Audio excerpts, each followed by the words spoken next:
জামিয়ার মাঠে কি চলছে এসব? সংসদীয় কার্যকলাপের মতো শপথ গ্রহণ, তাও আবার ছাত্রদেরকে নিয়ে। আবার বলা হচ্ছে জামিয়ার কমিটি। আসলে এসব কি? ছাত্ররা কিসের শপথ নিচ্ছে? চলুন তাহলে আজকে সেটাই জানবো পুরো ভ্লগ জুড়ে। আসসালামু আলাইকুম এভরিওয়ান। আজ আমি নাহিদ আছি আপনাদের সাথে জামিয়ার প্রান্ত থেকে। আজ নুহের কিস্তি জামিয়া আহমদিয়া সুনিয়া আলিয়া কামিল মাদ্রাসায় চলছে এক ঝমকালো আয়োজন। সবচেয়ে ইন্টারেস্টিং বিষয় হলো জামিয়ায় আয়োজিত ছোট্ট একটি অনুষ্ঠানও আশিকদের কাছে বিশাল আয়োজন মনে হয়। জামিয়ার একটি কোণে ছোট্ট একটি গোলাপ লাগিয়ে দিলেই কেমন যেন রূপে ভরে ওঠে এই জামিয়া। কারণটা হয়তো একটাই, আওলাদে রসুল হুজুর কেবলার সুনজর। আজ চলছে জামিয়ায় নবনির্বাচনী কমিটির শপথ পাঠের অনুষ্ঠান, যেখানে উপস্থিত আছেন জামিয়ার সুনামধারী সকল উস্তাদগণ। গাউসিয়া কমিটি বাংলাদেশের কাম করো এই লাইনের ভিতরে যে জামিয়াত ছাত্ররাও এসে গেছে।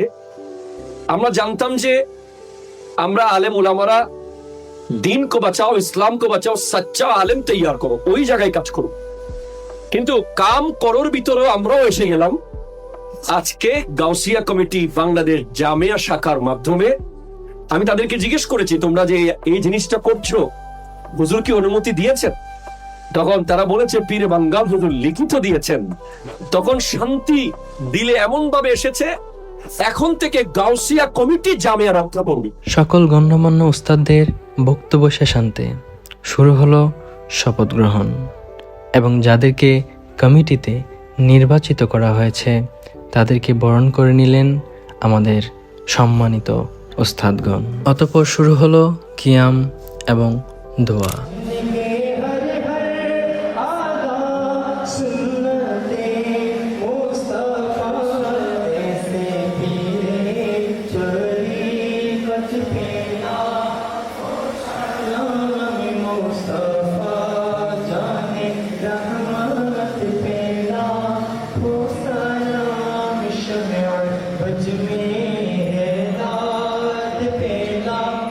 অতঃপর এভাবেই সমাপ্তি ঘটে আজকের এই নবনির্বাচনী কমিটির শপথ গ্রহণের অনুষ্ঠান।